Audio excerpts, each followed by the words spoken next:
영광의 하나님을 뵙는 복된 주일 예배의 자리로 나오신 성도 여러분을 환영합니다. 오늘은 2022년 새해 첫 번째 하나님께 드리는 주일 예배입니다. 올 한 해 동안 이 예배를 통해서 우리 하나님께서 여러분을 만나 주시고 또 여러분의 가정에 복을 주시기를 원합니다. 오미크론 이 돌연변이 코비드로 인해서 지금 감염이 많이 확산되고 있다는 소식을 여러분 들으셨을 것입니다. 여기에서 우리는 잘 균형을 잡아야 할 텐데요. 우선 첫째로는 방역 수칙을 우리가 잘 지켜야 되겠습니다. 과학적인 사실을 우리가 무시해서는 아니 됩니다. 감염이 아주 심각하다고 하니까 우리가 마스크 쓰는 것은 철칙이고 또 손을 또 자주 씻어야 할 것입니다. 그리고 또 오미크론은 아직 확실하게 밝혀지지 않았지만 감기, 독감 증세와 유사한 경우가 많다고 하니까 혹시 그런 증세가 조금이라도 느껴지시면 사람들을 만나지 마시고 스스로 이렇게 자가 격리를 하시는 것이 좋을 듯 싶습니다. 저희 교회 또 지난주에 2022년 신년 달력을 목장별로 분배해 드렸습니다. 각 목장에 확인해 보시고 또 혹시 받지 못하신 분이 계시다면 예배 후에 사무실에서 받아가시기 바랍니다. 2부 예배 후에는 교육관에서 잠시 우리 당회로 모이도록 하겠습니다. 이제 우리 다 함께 사도신경으로 우리의 신앙을 하나님께 고백함으로 주일 예배 드리겠습니다. 전능하사 천지를 만드신 하나님 아버지를 내가 믿사오며 그의 아들 우리 주 예수 그리스도를 믿사오니 이는 성령으로 잉태하사 동정녀 마리아에게 나시고 본디오 빌라도에게 고난을 받으사 십자가에 못 박혀 죽으시고 장사한 지 사흘 만에 죽은 자 가운데서 다시 살아나시며 하늘에 오르사 전능하신 하나님 우편에 앉아 계시다가 저리로서 산자와 죽은 자를 심판하러 오시리라. 성령을 믿사오며 거룩한 공예와 성도가 서로 교통하는 것과 죄를 사하여 주시는 것과 몸이 다시 사는 것과 영원히 사는 것을 믿사옵나이다. 아멘. 찬송가 248장 시온의 영광이 빛나는 아침, 우리 가사의 의미를 생각하시면서 부르시겠습니다.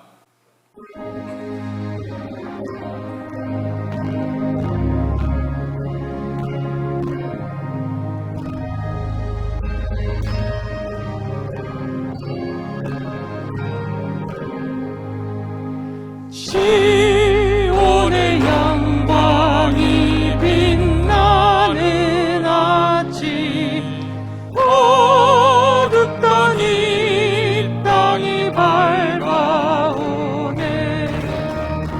슬픔과 애통이 기쁨이 되니 시온의 영광이 시온의 영광이 빛나는 아침, 매였던 종들이 돌아오네. 오래전 선지자 꿈꾸던 복을 만민이 다 같이 누리겠네. 보아라 광야에 화초가 피고 말랐던 시냇물 흘러오네. 이 산과 저 산이 마주쳐 울려 주 예수 종을 찬송하네. 땅들아 바다에 많은 섬들아 찬양을 주님께 드리오.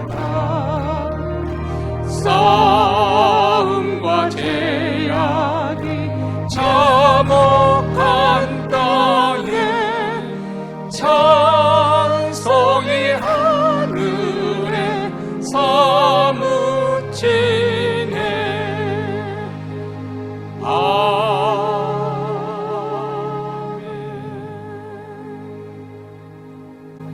이 시간은 우리 합심해서 하나님 앞에 기도할 때 먼저 오늘 예배 가운데 우리 하나님의 영광이 나타나기를, 또 2022년 한 해 동안 우리가 드리는 예배에 우리 하나님의 임재를 경험하기를 원합니다. 몬테리는 모든 교회, 특히 우리 한인교회들 이런 하나님의 영광의 빛이 비춰지도록 위해서 기도하십시다. 두 번째로는 하나님 신년을 맞이해서 하나님의 교회에 부흥을 주셔서 코로나 이 팬데믹 상황을 잘 극복하게 하시고 복음의 역사를 이루어갈 수 있도록 주여 주께서 말씀과 기도로 부흥케 하옵소서.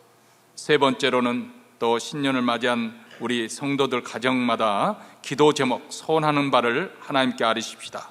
또 우리 이웃들 가운데 특히 병석에 누워 계신 분들, 어려운 공경에 빠진 분들, 우리 하나님의 치유와 회복의 역사가 나타날 수 있도록 이 시간 우리 마음을 담아서 합심해서 통성으로 하나님께 기도하겠습니다.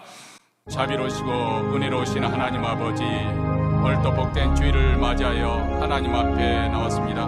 그리스도의 보혈을 힘입어 은혜의 보좌 앞에 나왔사오니 주여 우리를 환영하여 주시옵시고 우리에게 긍휼과 자비를 베풀어 주셔서 우리의 기도를 응답하여 주실 줄은 믿습니다. 하나님 신년을 맞이해서 아버지, 오늘도 첫 번째 드리는 아버지 하나님, 주님께서 올 한 해 동안 하나님의 영광의 빛이 비치는 주일 예배가 이루어질수록 주여 불쌍히 여겨 주시옵기를 원합니다. 몬테레는 모든 교회들, 특히 우리 한인교회, 우리 하나님의 임재가 생생하게 아버지 역정적으로 예배 드릴 수 있도록 우리 하나님의 성령의 공부하심, 하나님의 거룩으로 압도한 귀한 예배가 드려질 수 있도록 도와주시고 영광의 빛을 비춰주셨기를 간절히 원하고 기도합니다. 자비로우시고 은혜로우신 하나님 아버지의 신년을 맞이해서 하나님의 교회 아버지 하나님의 붕의 역사가 일어나기를 원합니다. 말씀과 기도로 아버지와 새롭게 하시고 충만케 하여 주셔서 이게 역사 일어나게 하시고 아버지 하나님의 모든 코로나 팬데믹 상황을 잘 극복해가는 귀한 교회가 되게 하시고 하나님의 은혜의 역사가 일어날 수 있도록, 복음의 역사가 일어날 수 있도록 성령의 불을 아버지로 활활 타오르게 하여 주시기를 원합니다. 오늘도 신년을 맞이해서 사랑하는 성도들 가정마다 기도 제목을 가지고 주님 앞에 나왔습니다. 하나님 들으시옵소서, 응답하여 주시옵소서. 자녀들을 위해서 우리의 진로와 장래와 선한 것과 건강과 그리고 아버지 하나님의 우리의 모든 삶을 주께 맡기고 의리하며 기도합니다. 하나님 아버지, 신실하신 우리 하나님께서 우리의 필요를 공급하시어 채우시고 우리를 눈동자같이 지켜 보호하여 주시옵기를 원합니다. 특히 병석에 누워 계신 분, 연로하는 우리 권사님들, 아버지 공경에 빠진 우리 성도들 믿음으로 아버지 하나님 잘 극복하고 이기며 승리하는 한 해가 되게 하여 주시옵소서. 신실하신 우리 하나님의 은혜 가운데 아버지 하나님 올 한 해 동안 주님의 은혜가 풍성하게 아버지 그 풍성한 은혜를 누리는 한 해가 되게 하시고 우리의 모든 기도가 하나님께 응답, 하나님의 선하심과 자비로우심이 널리 아버지 하나님 전파되고 증거될 수 있도록 우리 하나님 도와 주시옵소서. 하나님 은혜의 역사가 일어나기를 간절히 원하고 기도합니다.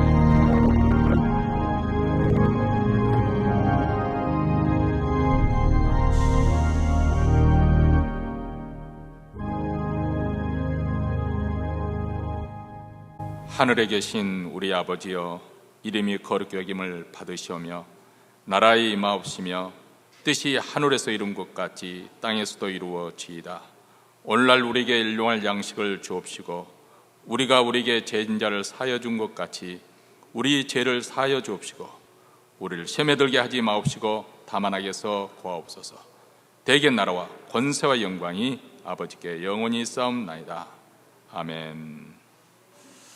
하나님 말씀은 이사야서 65장 17절로부터 25절 말씀, 우리 다 같이 한 목소리 읽겠습니다. 보라, 내가 새하늘과 새 땅을 창조하나니 이전 것은 기억되거나 마음에 생각나지 아니할 것이라. 너희는 나의 창조하는 것을 인하여 영원히 기뻐하며 즐거워할지어다.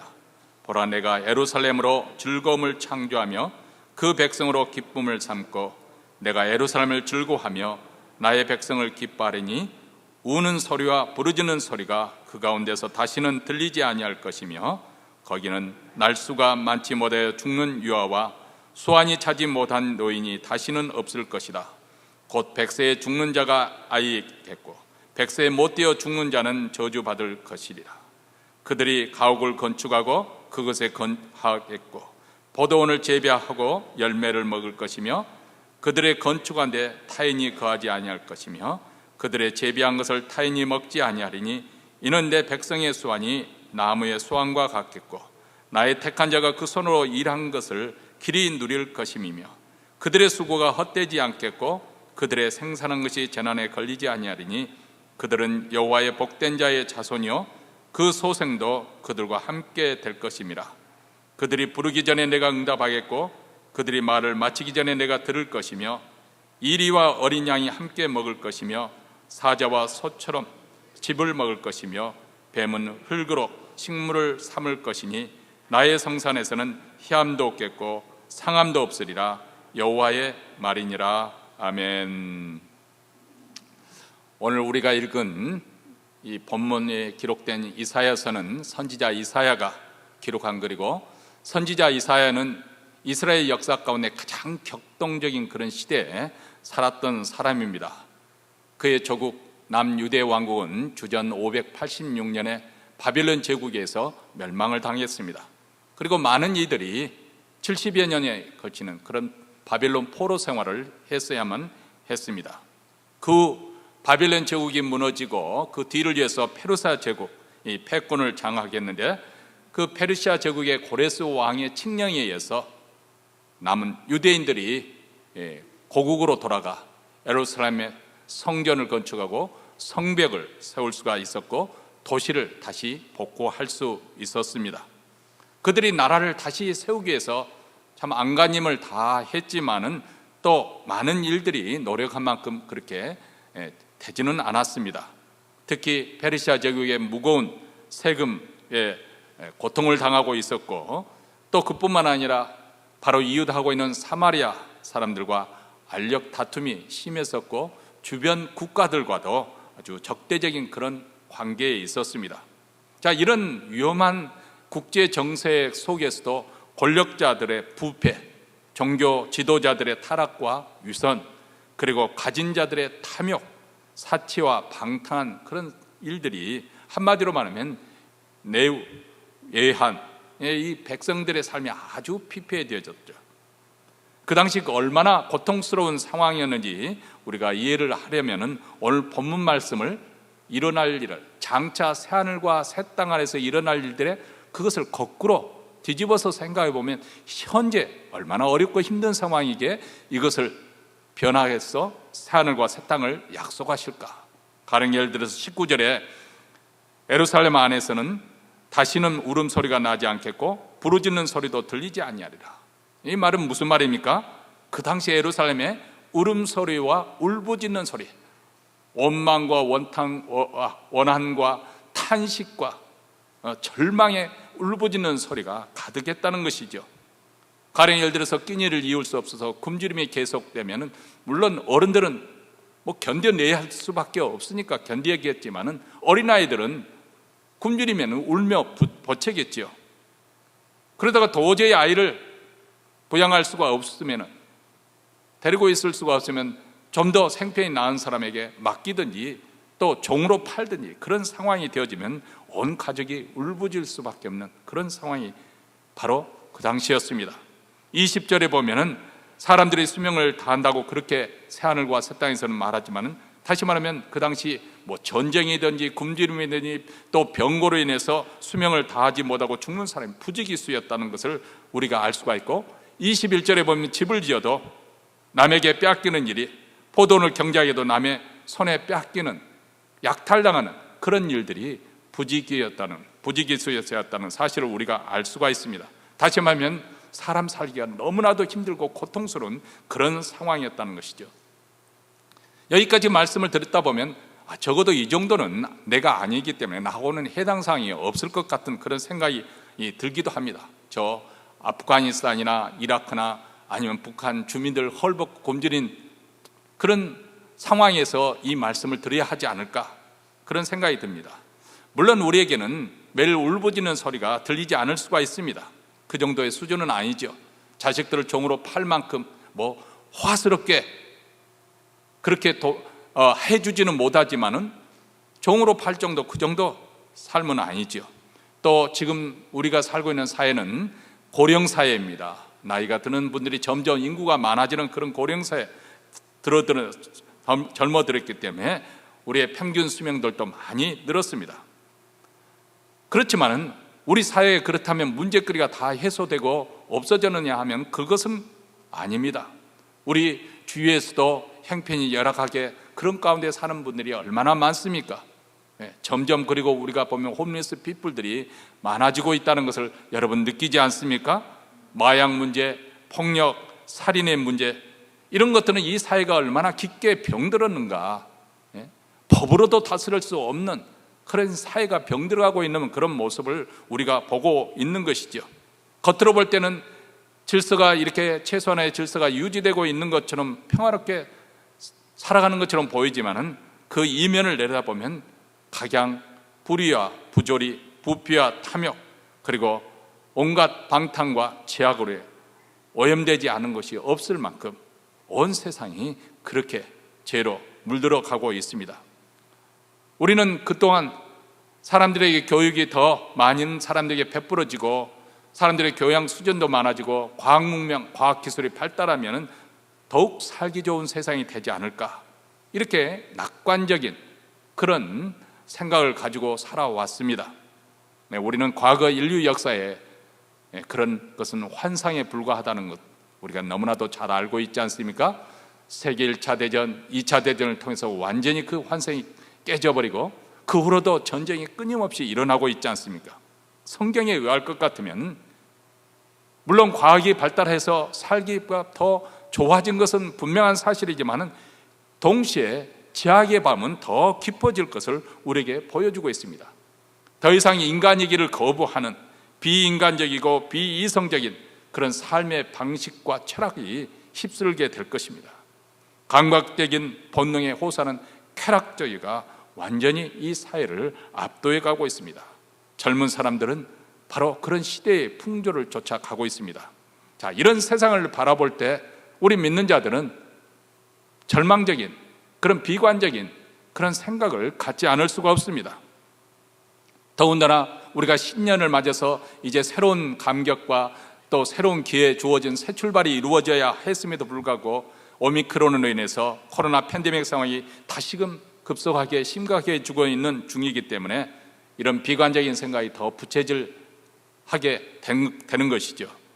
그런데 우리 믿는 성도들은 이 부분에서 우리가 달라지는 부분이 있습니다. 그것은 하나님이 이 역사의 주관자가 되시고 우리의 장래는 우리 손에 있는 것이 아니라 하나님 손에 붙잡혀 있다는 사실을, 이것을 믿는 자들이 그리스도인들이 아닙니까? 그렇기 때문에 우리는 그런 비관적인 현실을 바라보면서 또 비관적인 그런 미래를 바라보지만 궁극적으로 우리는 낙관적인 그런 역사관을 가지고 살아가는 것입니다. 왜냐하면 오늘 하나님께서 우리에게 보여주는 바와 같이 우리에게 새하늘과 새 땅을 약속하고 있기 때문에 그렇습니다. 이 약속의 말씀을 믿기 때문에 이제 2022년 신년이 되어도 어떤 고난이 닥친다 할지라도 우리는 소망이 있기 때문에 그 고난을 감내할 수가 있고 결국은 이겨낼 수가 있는 것이죠. 왜냐하면 우리에게는 이 영광스러운 하나님의 나라가 완전히 구현될 날이 시시각각으로 점점 가까이 다가오고 있기 때문에 그렇습니다. 오늘 말씀에 보면 고통 중에 있었던 이스라엘 백성들에게 하나님께서 이사야 선지자를 통해서 주시는 새하늘과 새 땅에 대한 약속의 말씀입니다. 과연 하나님께서 이루고자 하는 새하늘과 새 땅은 어떤 나라일까요? 그리고 2022년 새해를 맞이한 우리에게 이 말씀이 주는 위로가 무엇이고 또 우리에게 주는 도전이 무엇인지 우리가 함께 생각해 보고자 합니다. 17절 말씀입니다. 17절 말씀 우리가 함께 읽겠습니다.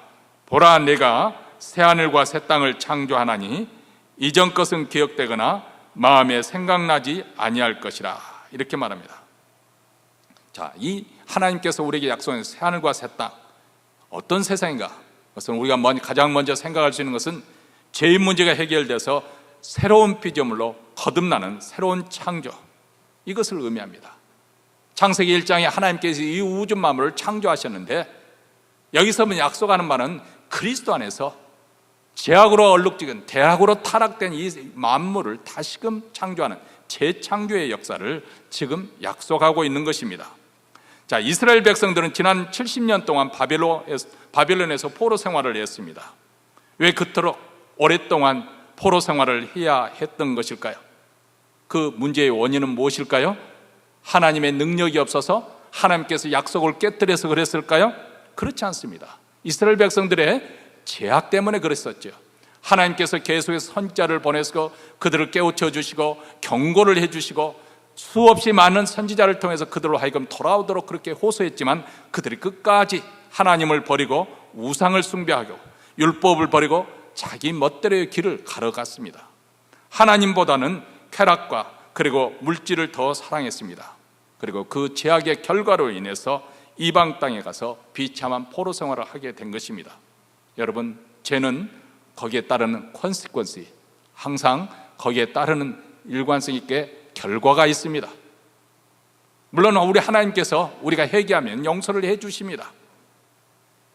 어떤 분은 그래서 아주 가볍게 생각해서 아니, 죄를 짓고 회개하면 되잖아요, 이렇게 가볍게 생각하는 분이 있어요. 그래서 한 번은 그 아들이 그렇게 아버지에게 항의를 하니까 아버지가 그 아들을 광으로 데려와서 못을 가지고, 대못을 가지고 벽에다가 못을 이렇게 박았습니다. 그러고 난 다음 힘들게 그것을 뽑아내고 난 다음, 자 봐라 아들아, 못이 남았지? 자국이 남았어요. 맞습니다. 죄는 자국이 있습니다. 결과가 있어요. 다시 말하면 대가를 치러야 되는 것이죠. 지난 70년 동안 이스라엘 백성들은 바벨론 포로 생활로 그 복역을 해야만 했던 것이죠. 자, 그런데 드디어 하나님께서 약속하신 것처럼 그들에게 다시 70년 후에 고국으로 돌아올 것을 약속하신 대로 그들이 예루살렘에 돌아와서 이제 새 역사를 시작할 수 있게 되었습니다. 그런데 하나님께서 너희들이 새 예루살렘을 건설해라, 너희 힘으로 새 역사를 창조하라, 그렇게 말씀하지 않고 보라 내가 새 하늘과 새 땅을 창조하나니, 누가 하시겠다는 것입니까? 하나님께서 새 하늘과 새 땅을 친히 창조하시겠다고 말씀하고 계십니다. 여기에 17절과 18절에 보면 세 번 창조란 단어가 반복됩니다. 이것은 강조하는 말이겠죠.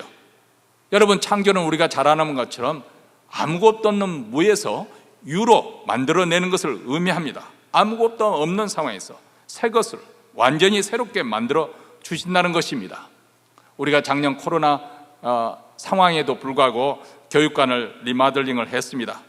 대개 리마들링을 하는 것은 다 부숴버리고 깨끗하게 하면 좋겠지만은 그래도 조금 더 금전적으로 세이브하기 위해서, 또 절차를 더 간편하기 위해서, 심지어는 그래서 완전히 새로 지을 거지만 리마들링 형식으로 하기 위해서 난로 벽 있는 것만 하나만 남겨놓고 다 부수고 난 다음에 그리고 리마들링이라고 해서 모든 절차를 신속하게 진행하는 그런 경우도 있는데, 어쨌든 우리는 거의 새거나 마찬가지로 배수관이나 하수도, 상수도까지 다 그렇게 새로 했습니다. 그런데 만약에 그 내부를 고치지 않은 상태에서 겉만 이렇게 해놨다고 한다면 그 건물은 조만간에 개소해서 문제를 일으킬 수밖에 없습니다. 소금 그대로 있는 것이겠죠. 여러분, 창조라고 하는 것은 안과 밖을 완전히 새롭게 하는 것입니다. 아니, 우선 근본적으로 우리를 다르게 만들어주는 것, 다시 태어나게 하는 것, 다른 존재로 만들어주는 것을 의미하고 있습니다. 이것은 우리 인간이 스스로 도를 닦아서 되어지는 것도 아니고 인격적인 수양을 해서 얻어지는 것도 아닙니다. 이것은 오직 하나님만이 하실 수 있는 것이죠. 왜냐하면 그분이 창조주 하나님이시기 때문에 그렇습니다. 그 일을 하나님께서 친히 하시겠다고 말씀합니다. 여러분, 이사야서를 보면 언제나 이스라엘 백성들의 문제가 얼마나 심각했는가 하는 것을 계속해서 우리가 이사야서의 공부 가운데 알 수가 있습니다. 그들의 죄 문제는 아주 심각할 줄로, 말 그대로 골물 대로 골맞고 썩을 대로 썩었던 그런 모습을 보여주고 있습니다. 종교적인 위선과 우상 숭배, 성적으로 타락하고 부정부패, 가난한 자를 압제하는 가진 자들의 탐욕과 이기심, 그리고 여자들은 금은 보석으로 치장하면서 아기죽거리며 유혹을 하고 남자들을 유혹을 한다. 이 아기죽이라는 단어가 굉장히 독특한 단어입니다. 이것은 뭐냐면 어린아이가 걸을 때 아직 그 몸의 균형을 잡지 못해서 기우뚱 하면서 그렇게 걷지 않습니까? 근데 다 큰 장년의 여성이 그렇게 걷는다는 거예요. 왜 그럴까요? 예전에 이 중국에서 그 한족들이 전족이라고 어린 아이의 발을 완전히 동여매 가지고 발이 자라지 못하도록 그렇게 하는 거예요. 그래서 심지어는 미는 이 손바닥 위에 그 발을 올려놓을 정도가 돼야 된다. 그렇게 왜 그렇게 했을까요? 물론 여러 가지 제가 연구를 하지 않아서 모르겠습니다만 도망치지 못하게 하기 위해서 그렇다 그런 말도 있지만 남자들의 성적인 그런 매력을 주기 위해서 그렇게 기우뚱 이렇게 하면서 걷는 것이 매력을 주기 위해서, 바로 여기서 아기죽거린다는 것은 바로 그것을 말하는 것입니다. 여자만 그런 것이 아니라 남자들은 대낮부터 포도주와 독주를 마시면서 흥청거리고 있어요. 말 그대로 이사야서 1장에 나오는 것처럼 머리끝 정수리부터 발끝까지 상하고 병들고 터지고 멍들어서 성한 데가 없음에도 불구하고 그들은 돌이키지 않아 있습니다. 도대체 어디서부터 시작해야 될지 새롭게 하려고 해도 제 문제가 너무 심각하게 있기 때문에 어떻게 해볼 수가 없는 그런 상황이었습니다. 그런데 하나님께서 새롭게 창조해 주시겠다. 이전의 죄와 그 수치는 기억지 아니하겠다. 다시는 내가 생각지도 않겠다. 이렇게 말씀합니다. 과거의 모든 그런 범죄의 기록이 다 말씀된다면 얼마나 좋겠습니까? 그렇게 해주신다는 거예요. 하나님의 그런 일방적인 은혜로 과거의 죄를 다 용서해 주시고 씻어주셔서 그들을 새롭게 출발할 수 있도록 새 창조하겠다. 새 예루살렘, 새로운 제사장 나라, 새로운 거룩한 백성으로 인쳐주시겠다. 바로 이것이 복음이 아니겠습니까? 하나님의 아들이 우리를 대신해 십자가에 달려 죽으신 것이죠.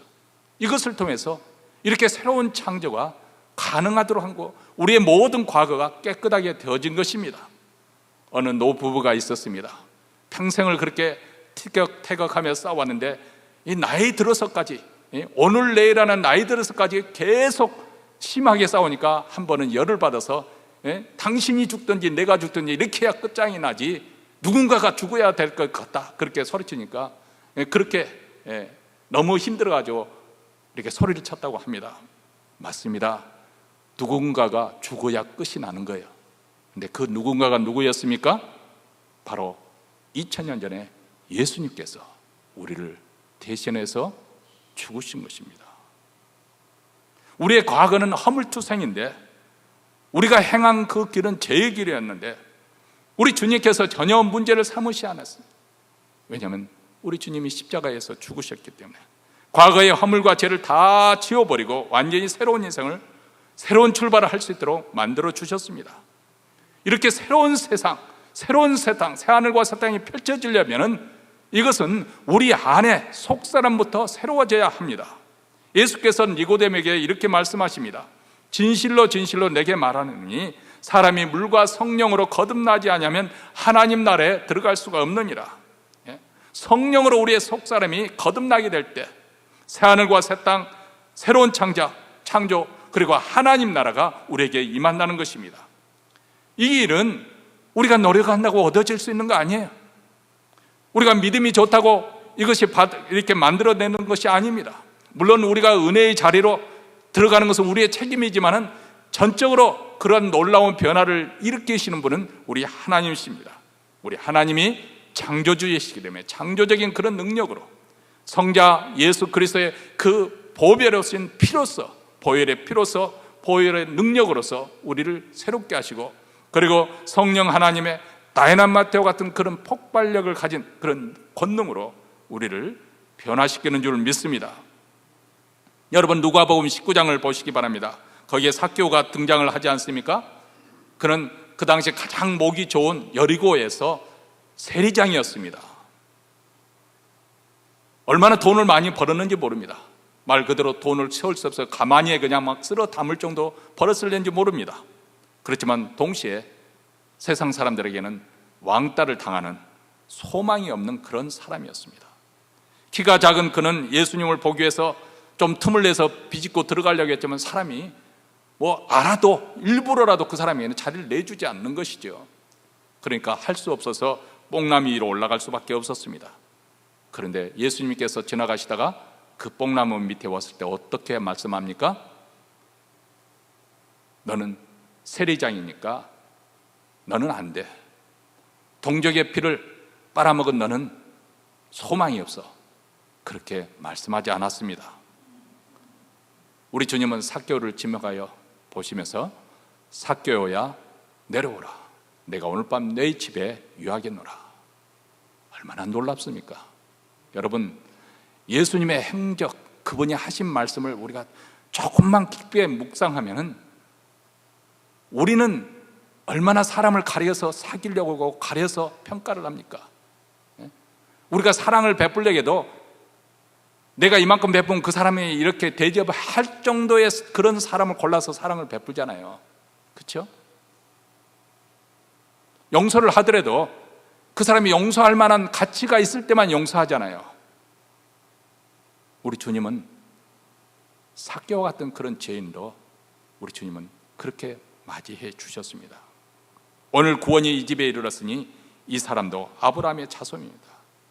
그의 과거를, 아니 현재 그의 직업을 따져 묻지 않았습니다. 이전 것을 기억하거나 생각지도 않으시고 일방적인 은혜로 그의 집을 신방해 주시고 제사함의 은총을 베풀어 주십니다. 이 악명 높은 세리장을 아브라함의 자손으로 인쳐 주십니다. 거룩하고 아름다운 하나님의 자녀로 새롭게 창조해 주신 것이죠. 바로 이렇게 은혜가 임했을 때 삭개오의 인생에 새하늘과 새 땅이 펼쳐지는 줄 믿습니다. 새 창조의 출발이 일어나는 것이죠. 이런 새 창조의 역사가 일어날 때 우리는 어떤 반응을 보이는가? 18절과 19절입니다. 우리 함께 읽겠습니다. 너희는 내가 창조하는 것으로 말미암아 영원히 기뻐하며 즐거워할지어다. 보라, 내가 예루살렘을 즐거운 성으로 창조하며 그 백성을 기쁨으로 삼고 내가 예루살렘을 즐거워하며 나의 백성을 기뻐하리니 우는 소리와 부르짖는 소리가 그 가운데서 다시는 들리지 아니할 것이며. 자, 여기 보면 기쁨과 즐거움이라는 단어가 6번 등장하고 있습니다. 다시 말하면 주 안에서 거듭난 삶, 새하늘과 새 땅이 열리는 새 창조가 이루어진 삶에는 기쁨과 즐거움이 충만하게 될 것이다. 더 이상 우는 소리와 울부짖는 소리, 싸우는 소리가 들리지 않다는 거예요. 여러분, 삭개오의 이야기 계속해서 기억나시죠? 예수님께서 그 인생에 새로운 창조의 역사가 일어나게 하시니까 그가 너무 기쁜 나머지 이렇게 했습니다. 주여 보시옵소서, 내 소유의 절반을 가난한 자들에게 주겠으며 만일 누구의 것을 속여 빼앗는 일이 있으면 내 갑절로 갚겠나이다. 이전에는 그는 아주 무정한 사람이었습니다. 돈을 벌기 위해서라면 상대방의 사정 아랑곳하지 않고 아주 고열을 빨아먹을 정도로 그렇게 철저하게 착취하던 사람이었는데, 이제는 그렇게 애기중지하는 비밀 통장을 깨겠다고 말합니다. 자신의 피같이 아끼던 재산을 가난한 자들과 얼마든지 나누길 수 있다고 그렇게 말합니다. 왜 이런 변화가 일어났을까요? 그 마음에 새하늘과 새 땅이 하나님 나라가 임하였기 때문에 그렇습니다. 여러분, 이 새하늘과 새 땅이 일어나는 것은 단지 외향적인 환경이 달라졌기 때문에 새하늘과 새 땅이 열리는 것이 아닙니다. 가령 예를 들어 로또에 복권에 당첨돼서 가난병이가 부자가 된다고 해서 새하늘과 새 땅이 열리는 것 아닙니다. 성형수술해서 미녀가 된다고 해서 새하늘과 새 땅이 열리는 것도 아닙니다. 새하늘과 새 땅은 근본적으로 우리 마음에 죄 문제가 1차적으로 해결될 때 일어나는 것입니다. 죄 문제가 해결될 때 바로 그 마음속에 하나님 나라가 임하게 될 때 기쁨과 즐거움이 임하는 것입니다. 교회가 바로 그런 곳 아닙니까? 교회는 그냥 건물이 아니라 쓸모없었던 죄인들이 바로 하나님의 은혜에 의해서 변화를 받아 새하늘과 새 땅이 열리는 경험을 한 사람들이 모인 공동체, 바로 이것이 교회입니다. 그래서 일찍이 김구 선생님도 경찰서 100개를 세우는 것보다도 교회 하나를 세우는 것이 더 낫다, 그렇게 말했습니다. 오늘날에는 교회가 세상 사람들에게 오히려 손가락질을 받는 그런 상황이 되어버리고 말았으면, 제대로 된 교회 하나만 올바르게 세워진다면 훨씬 더 많은 사람들을 선한 영향력을 미칠 수 있다. 누구든지 그리스도 안에 있으면 이전에는 슬프고 고통스러운 그 과거 환경 조건이 더 이상 문제가 되고 장애가 되지 않습니다. 보라, 내가 새하늘과 새 땅을 창조하나니 이전 것은 기억되거나 마음에 생각나지 아니할 것이라 하나님께서 말씀하십니다. 너희는 내가 창조하는 것으로 말미암아 영원히 기뻐하며 즐거워할지니라. 이전 것은 지나갔으니 보라, 새 것이 되었도다. 여러분, 우리는 죄로 말미암아서 부끄러움과 수치의 대상이었습니다. 그런데 이제 하나님의 새 창조로 말미암아 하나님의 기쁨, 자랑거리가 된 것입니다. 이런 새 창조의 감격과 기쁨은 처음 은혜 받았을 때 구원받은 그 감격, 이례적으로 끝나는 것이 아닙니다. 우리의 사는 평생 동안 계속되는 것이죠. 왜냐하면 우리 내면이 날마다 우리 주님 예수님을 닮아가는 기쁨이 충만하기 때문에 그렇습니다. 그래서 고린도후서 4장 16절에 그러므로 우리가 낙심하지 아니하노니 우리의 겉사람은 새하나 낡아지지만은 우리의 속사람은 날로 새롭도다.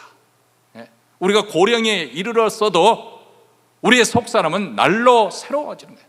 우리의 겉사람은 낡고 쇠하여서 약해지지만은 그러나 우리 영적으로 우리의 속사람은 더 강건해지고 더 젊은 사람 못지않게 더 충만해지고, 그리고 하나님 나라를 바라보는 그 소망 속에 은혜가 더 흘러 넘치는 줄 믿습니다. 날마다 날마다 새롭도다. 날마다 날마다 새하늘과 새 땅이 정계되는 거, 더 성장하고 성숙해 가고 날이 갈수록 그 영이 더 깨끗해지고 순수해지고 맑아지는 것입니다. 그래서 그리스도의 장성한 분량까지, 이것이 바로 그리스도 안에서 계속 성화되어가는 성도들의 모습입니다. 그뿐만 아닙니다. 그렇게 산다 할지라도 우리 안에는 끊임없는 갈등이 있어요. 내 마음에는 하나님의 그 말씀하신 대로 거룩하게 살고 싶은 소망도 있지만, 그런 욕구도 있지만, 또 한편은 세상에서 인생을 즐기고 싶고 편안하게 그리고 재미있게 살고 싶은 그런 욕망도 있기 때문에 항상 갈등이 있어요. 그런데 언제 이 갈등과 전투가 끝나느냐? 바로 예수 그리스도, 그분이 다시 오실 때, 우리가 그날을 맞이하면 우리도 그리스도처럼 영화된 그런 몸을 입고 그분과 얼굴과 얼굴을 대면하게 보게 될 것이고 하나님의 영광을 보게 될 것입니다. 죄악의 옛 질서, 오래된 옛 질서는 다 물러가게 될 것입니다. 의와 공평과 인애가 구현된 새하늘과 새 땅에서 살게 될 것입니다. 그래서 20절에 보면 그날이 오면 사람이 얼마나 오래 살든지 노인이 없게 되고 100세에 죽는 자도 젊으니라 하고, 100세가 못되어 죽는 자는 저주를 받는 것이라고 그렇게 표현하지 않습니까? 이게 무슨 말입니까? 창세기에 보면 5장에 보면 실제로 노아 시대 이전의 사람들은 수명이 얼마나 길었는지 모릅니다. 아담은 930세, 셋은 912세, 무두셀레는 969세, 노아 또한 950세를 살았습니다. 하나님의 나라는 죄 문제가 해결되기 때문에 더 이상 죽음의 고통이 없고 다 영생을 누릴 수 있습니다. 그래서 예수님께서 요한복음 11장 25절에서 나는 부활이요 생명이니 나를 믿는 자는 죽어도 살겠고 무릇 살아서 나를 믿는 자는 영원히 죽지 아니하니 이것을 내가 믿느냐. 왜냐하면 우리가 살아서 예수를 믿는 사람은 바로 새하늘과 새 땅이 펼쳐지는 것이죠. 다시 말하면 새로운 시대, 하나님의 나라 통치의 시대로 들어가기 때문에 그 나라는 영원한 나라이기 때문에 이 하나님의 나라의 축복은 장차 예수님께서 재림하셔 오실 때 그 나라가 완전히 구현이 될 것이고 우리는 그 나라에서 주님이 주시는 복락을 누리며 살게 될 것입니다. 그래서 21절에 보면 그들이 가옥을 건축하고 그래서 그 안에서 살게 될 것이고 포도나무를 심고 포도 열매를 먹게 될 것이다. 이것은 무엇을 우리에게 말하면 이 땅에서 수고하고 애쓰는 그 모든 것이 언제나 내가 원하는 대로 다 열매를 거둬들이는 것이 아니지 않습니까? 때로는 사기를 당할 수도 있고 때로는 억울하게 빼앗길 수도 있고, 그것이 바로 이 사회인데 그 나라에 가면은 그런 부당한 일들이, 불의한 일들이 일어나지 않을 것이다. 우리가 수고한 그것을 다 거둬들이고 또 충만하게 누리게 될 것이다. 그뿐만 아닙니다. 원수 대적들로 인해서 항상 불안에 떠는 이 세상살이와 달리 새하늘과 새 땅에서는 하나님의 우리를 지켜 보호해 주시고 또 대적들을 없애버리기 때문에 하나님의 샬롬 평강 가운데 누리며 살게. 왜냐하면 예수께서 십자가의 죽음과 부활을 통해서 우리의 원수 마귀 사탄을 다 물리쳐버리기 승리하셨기 때문에 우리는 평안과 안식 가운데 살 수가 있습니다.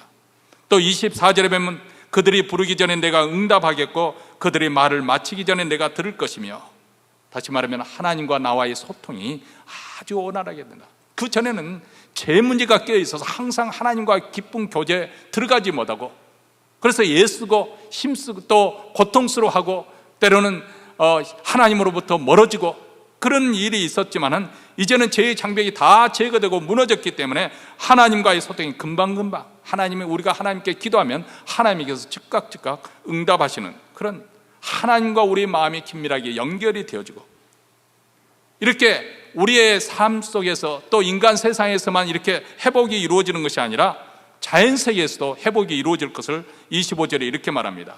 이리와 어린 양이 함께 먹을 것이며 사자가 소처럼 짚을 먹을 것이며 뱀은 흙을 양식으로 삼을 것이니 나의 성산에서는 해함도 없겠고 성함도 없으리라 여호와께서 말씀하시느냐. 여러분, 지난 과거 역사에는 이리와 어린 양이 함께 친구되는 일이 없었습니다. 인간이 타락한 이후에 이 세상은 완전히 양육강식, 말 그대로 정글의 법칙이 통용되는 그런 세상이 되고 말았습니다. 그런데 만물이 다시 회복하게 되면 이 자연세계에도 평화가 이루어지게 될 것이라는 거예요. 그래서 호심탐탐 먹잇감으로 삼던 어린 양과 함께 뒹굴게 될 것이고, 사자도 소를 물어뜯고 그렇게 하지 않고 소와 함께 풀을 뜯어먹으면서 평화롭게 사는 그런 세상, 더 이상 해치고 상하는 일이 없는, 이것이 바로 새하늘과 새 땅의 새로운 질서 이루어진다는 거예요. 지금 살고 있는 이 세상의 옛 질서는 죄가 역사하는 것입니다. 상처가 있습니다. 수치가 있습니다. 불안이 있습니다. 두려움이 있습니다. 그리고 포각이 있고 압제가 있고 그리고 눈물이 있고 고통이 있고 죽음이 역사하는 세상입니다. 그러나 새하늘과 새 땅에서는 이런 모든 것이 다 사라지게 됩니다. 심지어는 기업주와 그리고 고용주, 이 고용주와 노동자가 서로 협력해서 열심히 일을 하게 되고, 더 이상 백성들을 억압하는 독재달이 사라지게 되고, 전쟁과 테러와 기근이 없는 평화로운 세상, 더 이상 지진이나 쓰나미나 폭설이 없고 해함도 상함이 없는 여호와의 성산에서 영원토록 행복을 누리는 삶입니다. 우리는 이런 하나님의 나라를 대망하고 있는 것입니다. 물론 예수를 믿는 사람들은 이미 이 하나님 나라의 그 맛을 보고 있고 그 하나님 나라를 누리며 삽니다. 우리는 이 땅에서, 이 미국의 땅에서 살고 있지만 우리는 하나님 나라의 속한 백성들이에요. 하나님의 통치를 받는 사람들이에요. 눈에 보이지 않는 이 하나님을 믿고 사는 사람들이고, 말씀을 통해서, 말씀의 순종함을 통해서 하나님의 통치를 받고 살아가는 사람입니다. 그런데 우리가 바라는 천국은 지금 현재 우리가 이렇게 누리고 있는 그 정도, 극히 일부분이고, 장차 새하늘과 새 땅이 임할 때 임할 그 하나님의 나라, 그 영광스러운 영화로움은 다음이 끝이 없습니다. 그 천국을 우리는 대망하며 사는 거예요. 그리고 그 천국을 위해서 우리는 이 땅에서 수고를 아끼지 않는 사람들입니다. 우리가 천국을 할 때는 이 땅이 고달프니까 하루속히 빨리 대피의 수단으로, 현실 도피로 천국을 소망하는 것이 아니라 우리는 그 나라를 위해서 싸울 준비가 되어 있어야 됩니다. 충성을 해야 되는 거예요. 이 땅에서 그 나라를 위해서 우리는 충성할 준비를 각오를 하고 그 나라를 위해서 수고를 아끼지 말아야 됩니다. 그럴 때 싸워서 이기는 자에게 우리 하나님께서 생명의 면류관을 주시고 영광의 면류관을 주실 것입니다. 물론 현실은 만만치 않습니다. 이 세상은 하나님을 대적하는 그런 사단의 세력에 의해서 장악되어 있기 때문에, 그래서 세상에는 온갖 더럽고 악한 일들이 끊임없이 발생하지 않습니까? 모든 음란과 방탕, 눈물과 고통, 질병과 죽음이 역사하고 있는 세상에 우리는 살고 있습니다. 그렇기 때문에 우리 믿는 사람들이 이 땅에 살 때는 고난도 우리는 예견을 해야 됩니다. 고난도 있을 수 있습니다. 아니, 오히려 우리 믿는다고 거룩하게 살려고 신앙을 지키려고 하다 보니까 고난이 피해갈 수가 없는 거죠. 고난을. 그렇지만 예수 그리스도께서 다시 오셔서 이 세상 나라를 멸하고 영원히 그분이 왕으로 다스리실 그 나라를 우리는 소망하고 있기 때문에 비로소 그때가 되면 완벽한 정의가 이루어질 것이고 하나님의 사랑이 온 땅에 충만하게 될 것이고 여호와를 아는 지식이 온 땅에 모든 사람들로 하여금 하나님을 알라 할 필요 없이 다 알고 보게 될 것입니다. 역사 이전에 보지 못했던, 꿈꾸지 못했던, 상상하지 못했던 그런 찬란하고 아름다운 나라가 우리를 위해서 예비되어 있고 또 기다리고 있습니다. 우리는 이 나라를 위해서 우리가 조금 희생을 한다 하더라도, 고난을 좀 당한다 하더라도, 어려움을 좀 겪는다 하더라도 전혀 손해볼 것도 없고 아까울 것도 없습니다. 왜냐하면 그럴 만한 가치가 있기 때문에. 그래서 심지어 그 나라를 위해서 충성하다가 순교까지 당하는 사람도 있지 않습니까? 아니, 지금 이 순간에도 아프리카나 이렇게 오지까지 그 오지에 선교하기 위해서 가는 선교사님들, 그 가족들이 있지 않습니까? 그럴 만한 가치를 그들은 발견했기 때문에 그런 것입니다. 우리가 대가를 지불해도 그럴 만한 가치가 있다는 것을 그들은 믿었기 때문에 그 믿음대로 산 것입니다. 그래서 하나님 나라를 바라보는 사람들은 우리는 세상 유혹서에서 스스로 거룩을 지킬 수가 있어요. 이 세상은 잠시 잠깐이에요. 오직 하나님의 뜻을 행하는 자들만이 영원히 거하게 될 것을 알기 때문에, 그리고 이 세상이 우리의 인생의 최종 목적지가 아니에요. 우리가 노후 준비를 잘 해야 됩니다. 할 수만 있다면, 조금만 더 시간이 있다면 잘 준비를 해야 되겠죠. 나이를 먹고 보니까 무슨 말인지 이제는 이해가 될 것 같아요. 왜냐하면 전통적으로 우리 한국 목회자들은 하나님께서 다 책임져 주시니까 그저 목회만 열심히 하면 할 것이다. 근데 곰곰이 생각해 보니까 그게 아니에요. 목회자도 기회가 주어진다면, 물론 목회자가 무슨 돈 벌려고 목회하는 것은 아니지만 기회가 주어질 때 준비를 해야 되지, 준비하지 않고 은퇴를 하게 되면 교회의 짐이 되는 것이고 또 목사 가정도 힘들어지는 거 아니겠어요? 그러니까 우리가 노후 준비할 수 있다면 지금이라도, 너무 늦었다고 생각하면 지금이라도 준비해야 되겠죠. 그걸 이제 나이 들어서 조금 이해를 하니까, 내가 우리 선배들한테 배웠던 것이, 그 시대는 그렇게 살았을지 모르지만 그게 꼭 옳은 것은 아니었구나 깨닫습니다. 그런데 그것이 전문은 아닙니다. 그렇게 해야 되겠지만은 이 땅이 우리가 가는 최종 목적지가 아니라 그 말입니다. 우리는 하늘에 있는 본향, 영원한 본향이 우리의 최종 목적지이기 때문에 그건 개의치 않습니다. 불편해도 견뎌낼 수 있습니다. 그 날에 들어가서 우리가 누릴 그 영광과 우리가 누릴 그 영화로움이 있기 때문에, 장차 그 날에 들어갈 때 우리 주님을 대면하게 될 것이기 때문에, 그 날에 이 땅에서 믿음으로 수고하고 애쓴 그들이 흘린 땀과 눈물을 우리 주님이 친히 닦아 주실 것입니다. 2022년 우리가 새해를 맞이했습니다. 우리 모두 다 그날에 사모하면서 소망하면서 믿음으로 살아야 되겠습니다. 유혹에 쉽사리 자신을 넘겨주지 말고 지금까지 우리가 신앙의 길을 달려왔던 그 길을 우리가 지키면서 정도의 길로 가십시다. 다른 사람이 이렇게 해서 이렇게 됐다더라 그런 소문에 마음이 그냥 갈대처럼 흐들리지 말고, 우리가 가고 있는 이 길, 이 믿음의 길, 신앙의 길, 천국을 향해 가고 있는 이 길이 왕도의 길이에요. 왕이 가는 그 길입니다. 다른 또 어떤 길이 있겠습니까? 우리 주님이 가셨던 그 길을 우리는 뒤쫓아 가는 것입니다. 그래서 구원의 감격과 천국에 대한 소망을 가지고 이 하나님 나라를 살아있는 동안 힘써 증거하고 그 증인으로서 살아가는 우리 모두가 되시기를 주의 이름으로 축원합니다. 우리 찬양 한 곡 부르도록 하겠습니다. 주님 다시 오실 때까지 이 가사의 의미를 우리 마음에 새기면서 부르십시다.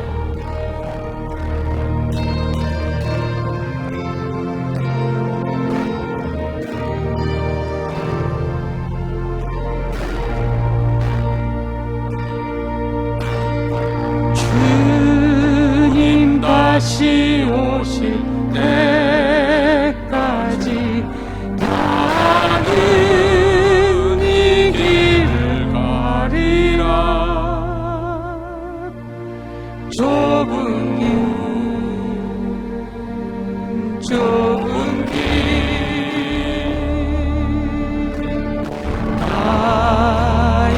십자가 지고 나의 가는 이 끝에서 나는 주님을 보리라. 영광의 내 주님 나를 맞아주시리. 주님 다시 오실 때까지 나는 일어나 달려가리라. 주의 영광 온 땅 덮을 때 나는 일어나 노래하리. 내 사모하는 주님 온 세상 구주시라. 내 사모하는 주님 영광의 왕이시라. 주님 다시 오실 때까지 주님 다시 오실 때까지 나는 이 길을 가리라.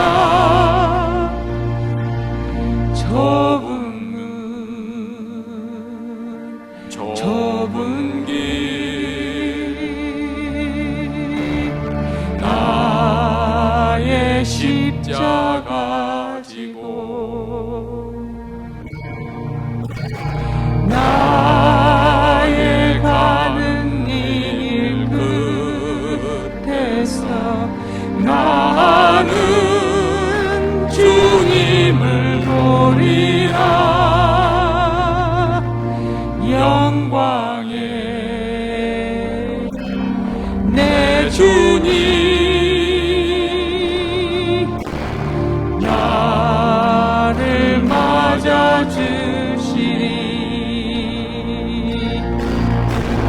주님 다시 오실 때까지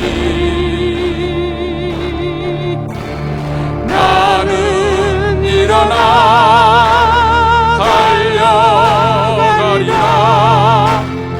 주의 영광 온 땅 덮을 때 나는 일어나 노래하리. 내 사모하는 주님 온 세상 구주시라. 내 사모하는 주님 온 세상 왕이시라. 내 사모하는 주님 온 세상 구주시라. 내 사모하는 주님 영광의 왕이시라.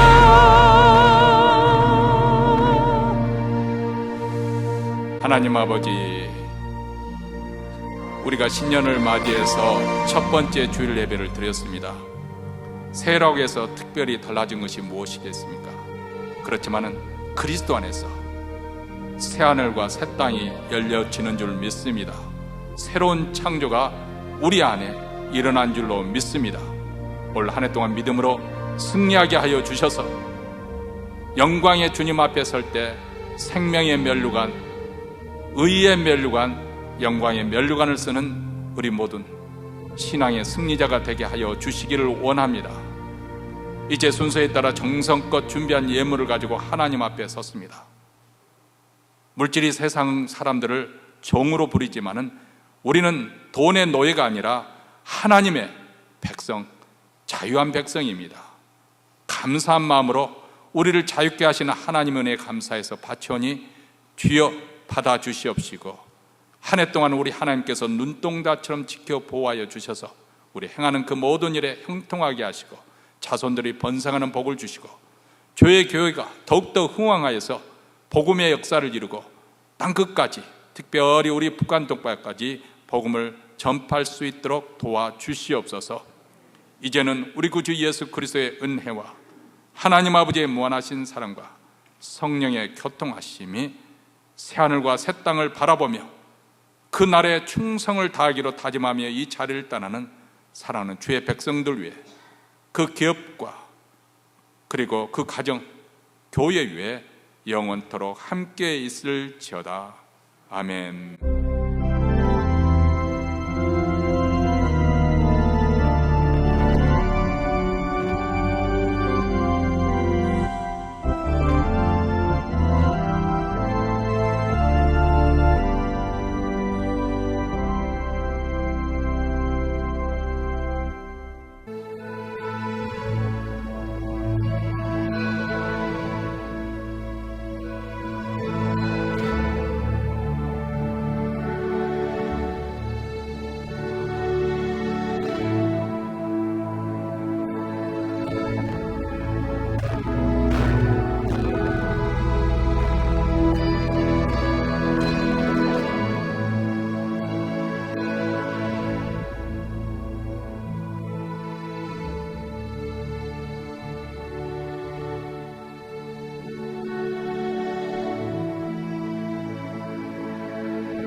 캄캄한 밤에 새벽을 찾아 떠난다. 종이 울리고 닭이 울어도 내 눈에는 오직 밤이었어.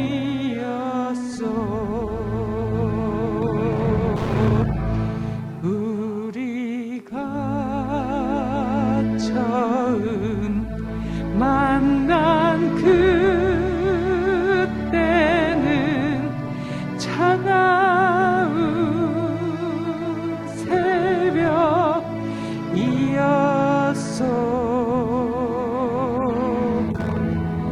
당신 눈 속에 여명이 있음을 나는 느낄 수가 있었어. 오 주여, 당신께 감사하리라. 실로암 내게 주심은 나에게 영원한 이 꿈속에서 깨이지 않게 하소서. 오 주여,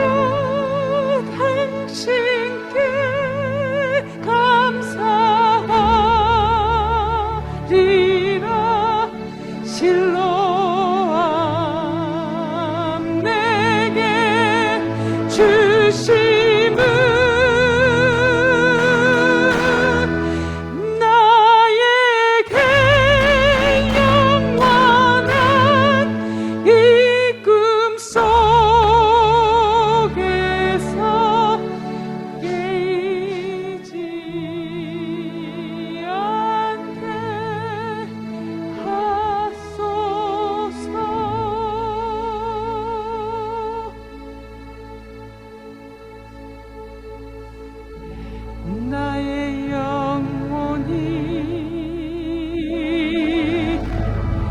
잠잠히 하나님만 바라며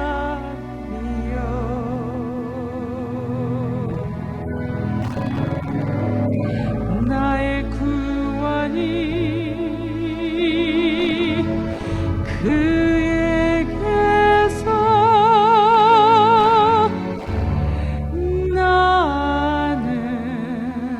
나는도다.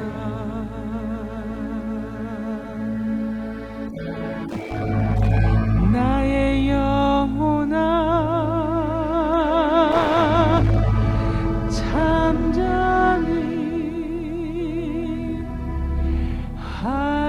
하나님만 바라라.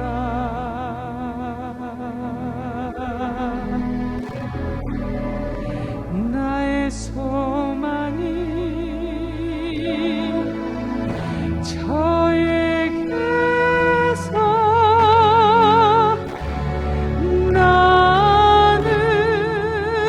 나는도다. 오직 주만이 나의 반석, 나의 구원이시니 오직 주만이 나의 산성, 내가 요동치 아니하리.